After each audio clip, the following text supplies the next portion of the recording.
I'm Jana Benuni watching Israeli News Live, and I am in the office of Dr. Elekova in Prague, Czech Republic.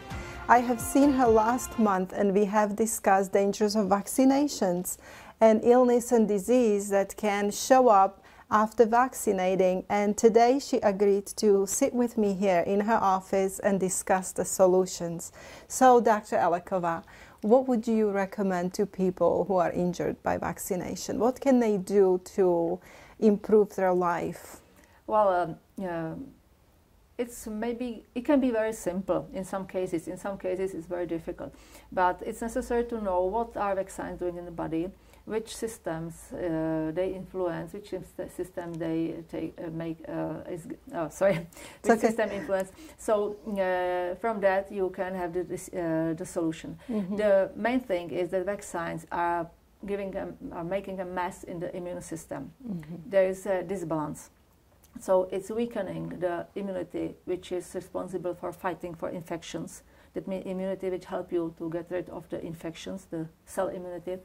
And it's upregulating the part of immunity which is making antibodies, so humoral immunity. So usually the typical picture when there is a problem with immunity after vaccination, that the people are often sick, they have weakened immunity, so there are frequent infections or chronic infections, maybe even the high probability of cancer because it's the same system. Can you just mention a few infections that are so common after vaccines? And I think colds, otitis, bronchitis, angina, sinusitis, urinary tract infections, anything. Yes. So it's typical like that. You get sick, then you are healthy for a week and you are sick again, or you are sick all the time. So you have maybe the days when you feel more sick or less sick, but you never feel completely fine. And usually the same people have this part of immunity which is weakened, and then they have some symptoms of allergy or some autoimmune problems. Very often it's together because it's like the weight which is up and down. Yes. So if someone after vaccination start to be very sick or very often sick, it's not usual for him or her, or some allergy appears, so autoimmunity appears, it should be some suspicion that it can be triggered by the vaccine. I don't want to say caused because usually there is something before. It can be, for example, a 10th vaccine or several some booster dose which is triggering, or there is something different in the history. For example, someone is vaccinated shortly after infection disease, or gets the disease shortly after a vaccination, or generally it happens some big mass in the immune system. So in this unlucky situation, there is a higher chance that something goes wrong. Then neurological problems, it can be anything, because it depends what part of the nervous system is touched. You can have, for example, neuropathy in one limb, or you can have neuropathy in the whole body. You can have some general system or general symptoms of neurological problems, or even the symptoms of the inflammation of the brain. And there is the inflammation of the brain is it's often, because I saw it several times, and it's the problem is that it's not just a typical acute situation, and doctors are used to recognize. If you say to the doctor that someone has inflammation of brain, he thinks about the acute encephalitis. Right. But it's a chronic encephalitis. I saw several cases for after HPV vaccination, the vaccination against the cervical cancer. Yes. I saw it after tetanus vaccine, when the people have headaches, chronic headaches. They have hypersensitivity to noise and to sight, to light, etc. The sensory hypersensitivity. They can have some strange symptoms in the body. They are usually weak. They have vertigo. Okay. They have problems with vegetative nervous system. That means fluctuation of pulse, fluctuation of blood pressure, problems with digestion, etc. And it's usually very, how to say, very strange combination of the symptoms which are not fitting in any no diagnosis. And when if the doctor is taking this seriously and the person is investigated, usually nothing is found. Nothing in the blood test, nothing, anything. They sometimes make an MRI, nothing. But the people feels like crap. Wow. I saw girls who had to stop studying the school because of this adverse reaction after HPV vaccine. That is very common. Which is, yeah, it's really terrible. And they were sent to psychiatrists because it's all in their head, because nobody was able to find anything. Wow. So it's very, very unpleasant for the people. But these chronic problems, digestive system as well. If you see autistic children, every has a mess in their gut. Yes. Diarrhea, constipation, bloating, picky eaters, that the child is picky, doesn't want to eat. That's a symptom, a serious symptom of some very disturbance. It's not a caprice. It's not capricious. It's not about it's not about that the child has some, it's making it up. So if you see these 3 legs of the syndrome, post-vaccination syndrome, it's something with digestion, something with immunity, something with neurological system. It can be everything, it can be only one of these branches.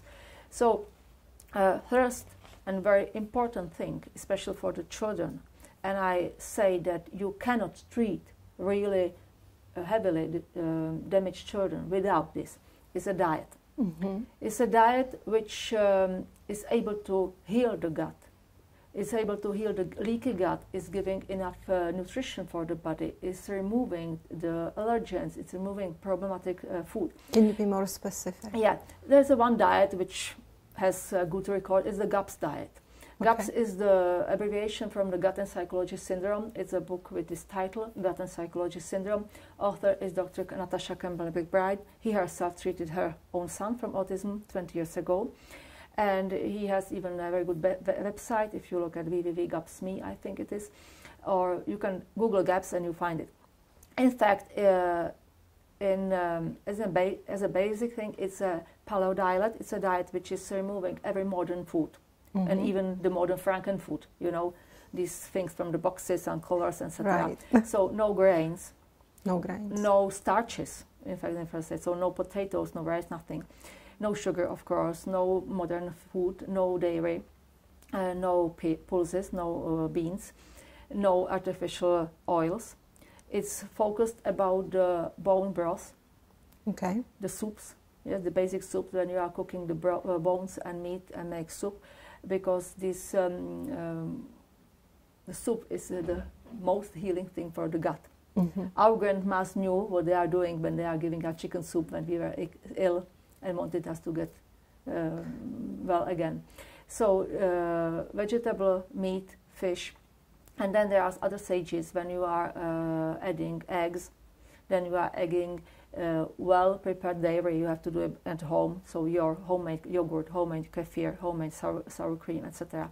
And probiotics are added as well, or as a supplement, or the people are doing their own sauerkraut and other fermentable vegetables. And it's very described in the book, very thoroughly. There are stages we are going through, and the results are very well. So either GAPS or specific carbohydrate diet is very similar things, or any version of paleo diet, if it's well done, can help. But I think the minimum which parents should try is go gluten-free, go casein-free, go sugar-free. Or so the children had to eat real food. Sometimes I'm confronted with a question, but my child doesn't eat like that. He wouldn't touch it. Right. Well, I say that hunger is the best cook. That means you have to offer, not to force, offer, and let him be hungry. Right. And people don't realize that the preschool child can be hungry 3 or 4 days. Yes. Eat nothing. But then it starts. Yeah? So it's about, and I stress the parents, I stress them, but it's your responsibility. It's your task to make your child eat what he or she needs to be healthy. So the diet, there are some supplements which can help, supplements which are regulating immunity, because you have to put some harmony in the immune system. So very necessary is to have enough vitamin D. So I recommend to test the level in the blood level, and according to the level, which is usually very low, supplement in a good dose. That means for a child 1,000 units a day, for the adult maybe 5,000 units a day. Probiotics, fish oil, that means omega-3 fatty acids, some kind of this stuff, because it's regulating immunity as well, and it's very good for the brain. So it's a protocol which is described in that book. It's available on the internet. A lot of mothers who were successful in treating their own child started some blogging and are putting all these things on the internet. So it's the basic. The diet must be healthy diet. So I don't recommend any vegetarian or vegan diet or macrobiotics. I think it's the worst thing in the world which can be done. Meat is necessary. All these things is necessary. Animal fat is necessary, because it's in the concordance with our physiology. And then it's possible, the supplements, there are a lot of supplements, I cannot cover it here. It's good to find some therapist, some professional who is doing this. They are available worldwide. There is a website where you can find people who are able to treat these things. And the website is www.cease therapy, cease like the CEASE, okay, and therapy.com, and there is a directory to do therapists. And these people are doing not only nutrition or autism, but homeopathy, because homeopathy has a very good tool for treating these things, and it's so-called homeopathic detox therapy. When there are used remedies, homeopathic remedies made from the vaccines, made from the other drugs and chemicals, etc. So in fact it's isopathy. You are treating with the exact thing which you think was caused the problem. Right. Yeah. And the results can be marvelous. Right. Really marvelous. It's like miracles, and not every case, but I think that a lot of people cannot be treated in a different way. So in case when I suspect there is a vaccine, a cause or the trigger of the problem, I use this, and the results are really, really good. So if someone has a child or even adult who is and suspect that there is a vaccine damage, and it's something chronic, something serious, and nobody is able to help, I recommend the people to look after and look for some people who are doing this thing, some homeopath who is versed in this. Do you have yourself, did you see in your own practice any results where yeah, of course, severely damaged person from a vaccine would get actually better? You have that experience yourself? Yeah, sometimes it's miracle, sometimes it's just how the expected result, but yes, people whose immunity was weak and stop be still ill, and they are healthy. Allergy can go away. Autoimmunity, you can help with that. In the children, even the autism is curable. But autism is curable, but you have to start very soon. You cannot wait to the diagnosis. When the child is under 3 years, it's possible to get him in the complete order. Wow. I have such cases during months. Wow. When the child is older, the higher age, the worse results, of course. Because if you have a development problem, then you have some development windows, the optimal windows when the child is primed, genetically primed to make some progress. And if you miss the window because there is a block in the development, you cannot catch up anything. So it's not my opinion, but in the community of the people who are treating these children say that you should start under the 5 years of age. That's the deadline. Right. That over the 5 years, when you start later, you cannot heal the child completely, and probably there will be maybe some marginal amelioration. But under the 5 years, you can have a very good results. But I think that under the 3 is the best. So if the child is in autistic regress for several months or a year, usually it's not a big problem to heal him. Wow. If the family does what They have to die. Yeah, but needs to be done. Because if the family is not cooperating, there is no results. Right. People have to realize there is no magic pill for that. It's about the diet, supplements, regime, doing all the right things to put the organism back into order. Right. To undo the damage and to help with the healing. And homeopathy or other remedies are just, how to say, the cherry on the cake. Right. Yeah. So now we're going to go back into all politics around the vaccinations. In United States, we have a vaccine injury program. So when people get damage from vaccine, they can turn there, because I don't know if you know this or the viewers know this, but vaccine makers cannot be sued. You cannot legally sue them. Okay, they are immune. So it's almost like they're forcing on you this vaccine. They're forcing, you must have it. They force it by law, but if you're injured, you cannot sue us. It's almost like a dictatorship, you know. It's a really bizarre situation.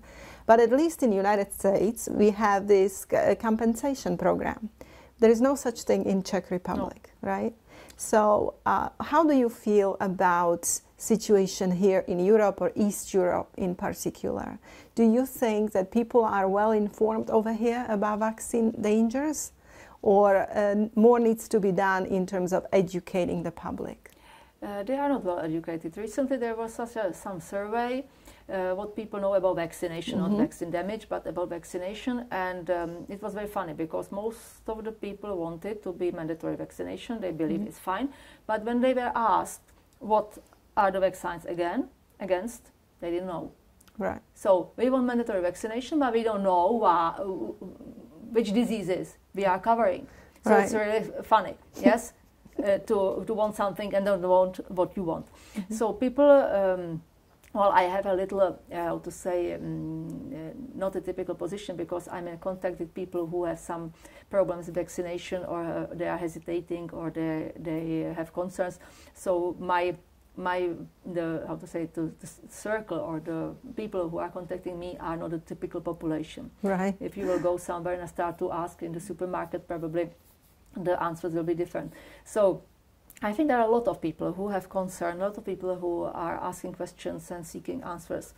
For them, there is a very, very disappointing when they start to ask their doctor, and they get sometimes no answer, sometimes angry answer, sometimes stupid answer. So they start to, how to say, they think that the doctor is stupid and they don't trust him. It's not a good situation, but it's reality. About the compensation, so the doctors are not informed. Sometimes people are, or parents are informed much more than the doctors. So it's another situation which comes tension, because doctors have their egos and they don't like to look stupid. So if the patient knows more, not everybody is able to deal with that graciously. Right. So I don't know why they react so emotionally. Because mother comes and asks normal questions, legitimate questions about the vaccine. Yeah. She found something on internet. She went to the doctor and want the doctor to make it clear, and the doctor gets angry. Wow. Well, so about the compensation system, I think it's not in the Eastern Europe, not in the single country of the Eastern Europe, not in our country. They are start to discuss about it now in Parliament. There are some discussion that they should be. Right. Yeah, that they should be, but I don't know how long they will discuss it or should be. And the other problem is how it will be done. Right. What are the conditions? Because it's about conditions. If you not want to compensate, you make the system like that nobody is able to compensate. Right. Nobody is able to win, and to prove their case. So it depends on the conditions. But I said, fine, let's them start it. It's okay that they started, because it's almost 30 years after the Velvet Revolution here, and nobody cared about these problems. Nobody cared about the victims until we start talking about it and started to show how many are there. Until the people start to ask and make concerns, establishment was okay, no problem. Side effects doesn't exist. victims doesn't exist, nobody has problem, everything's okay. Right. Now, I interviewed Dr. Sherry Tenpenny from USA just a few days ago, and I have asked her what does she think? Are we winning this war? Now, she feels very optimistic, but of course she's speaking for United States, Canada. You know, Australia is different because I think that she's on a no-fly list. They prohibited her from going there to do a conference. They were so afraid of her influence. So, but she feels that in United States and Canada we are winning this war. That a lot of doctors, new doctors, more and more, every year, more and more doctors are coming on board, and they recognize vaccine injuries and that there is a huge problem. How do you feel about Europe? Do you feel we are going to win this war, or we need a lot more help in educating people and studies need to be done? I think that we will win. We will win because we are right.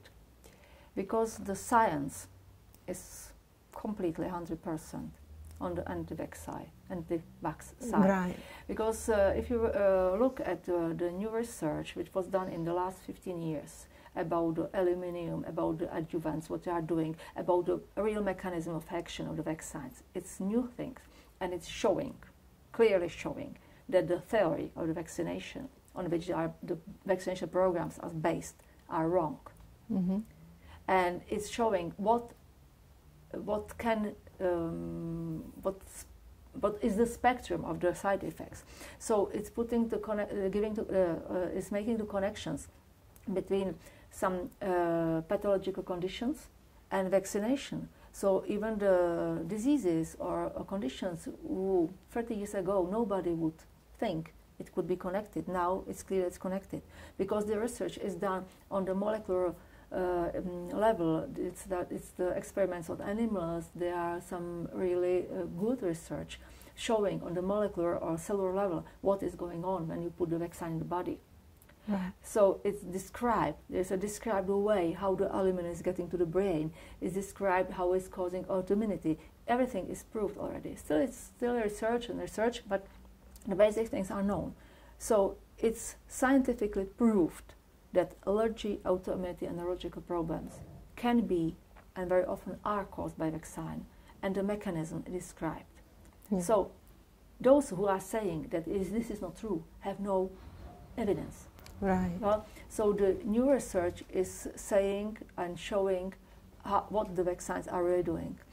And that's the thing which will end the problems. But I'm optimistic, but I'm realistic. So when I see the speed in which it's going, and you realize that only in Czech Republic, the cost of vaccination, that means what is paid for vaccines, for the vaccines alone, is 1 billion Czech crowns. Wow. A year. Wow. That means 1,000 millions. Yeah, 1 billion in an American thing, 1 billion. And you have some money around. So if you have a 1 billion business, you don't give it up very quick. Right. Yeah. And so it's not about money, but it's about the establishment, because they believe they don't have the new information. So these clerks and these politicians, they don't have the new information. They're just repeating all these things they knew from the childhood: vaccinated, eliminated diseases, blah blah blah. Right. Yeah. And it will be very hard, and it will take a lot of time and a lot of effort to show these people who don't have background in medicine and biochemistry what is going on, and show them, and show to the courts and all in the system that the system cannot work like that, and it's not working at all. Now we have an outbreak of measles in Ostrava, about 200 cases. They have to close the maternity ward in the hospital because the staff went down with measles. And of course, whose fault? Anti-vax fault, of course, because people are refusing to vaccinate their children. Somehow they are responsible that vaccinated adults got sick. So it's stupid. One import is usually one case, one import, who is able to lay down 200 people. And it's a big deal about that. When I was a child, measles, it was 10,000 cases a year. Nobody was talking about it. It was normal. It was common childhood disease. Right. But why these people are sick? Because they were vaccinated as a children. It's a young staff, nurses and doctors in the hospital under 40, 45 years of age. So they all were vaccinated as toddlers against measles. But it's not the same as the natural immunity. So now they are adult. They are not immune. Comes one person with measles, and we see this. So these outbreaks, which are where young adults are the main people who are sick. The problem, yeah. Yeah, the majority of them who are sick, not children. It's not outbreak among the unvaccinated children. It's an outbreak among vaccinated adults. Wow. So I don't understand how anybody with the medical education, with the common sense, can say that this is because there is a vaccination rate going under the 95%. They say we have to have 95% coverage to have herd immunity. It's a nonsense, because you can have outbreaks in the community with 99% or even with 100%. There were cases in America, in US, where there were schools, high schools, or some summer camps, where there were 100% coverage. And the children went sick with measles, vaccinated children. So if you see that, or for example, there were immunological tests, serological tests in the population, and they find out that half of the children who are here in the school age don't have antibodies against pertussis. Pertussis. Pertussis, I think. Mumps, against mumps, I'm sorry. Mumps, Half of the school children here, according to the official test, blood test, don't have antibodies against mumps. But they have to have the blueprint, the stamp, if they want to go to the summer camp. That's interesting. Nobody's interested in it. Half of them are not immune. And then we have outbreaks of mumps among teenagers. Wow. Because they were vaccinated.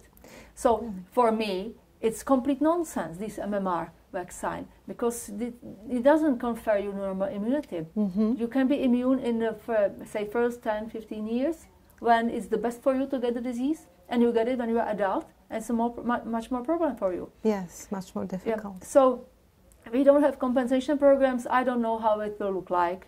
I rather don't have any anticipations, because it can, it can be anything. But the science shows that vaccination is not working as it should be, or as it was supposed to be to work. We have outbreaks among vaccinated people who were vaccinated, but the vaccination is not working for them anymore. And we have parents or people who are realizing what vaccines can do. They, for example, see it in their own family or neighborhood, and they don't want to take the risk. Yeah, so we as humanity, we must call for re-evaluation, for new studies, for doctors to be educated in medical schools, because doctors in medical schools, future doctors, students, don't get a lot of information of what is inside of vaccine or what can happen. So they're not equipped in their toolbox.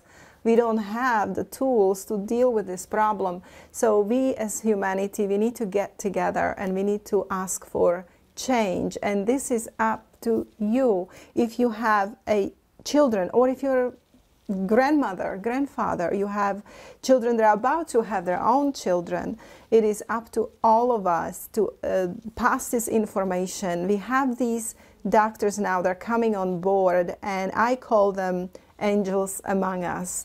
And one of them is Dr. Sherry Tenpenny, who was my personal guide in this situation with my son. And here we have, even in Prague, in Czech Republic, more and more doctors like Dr. Elekova coming on board and educating not only people, but even the colleagues, the doctors, the fellow doctors about vaccinations. So thank you for watching, and please make this video viral. Educate before you vaccinate. Thank you.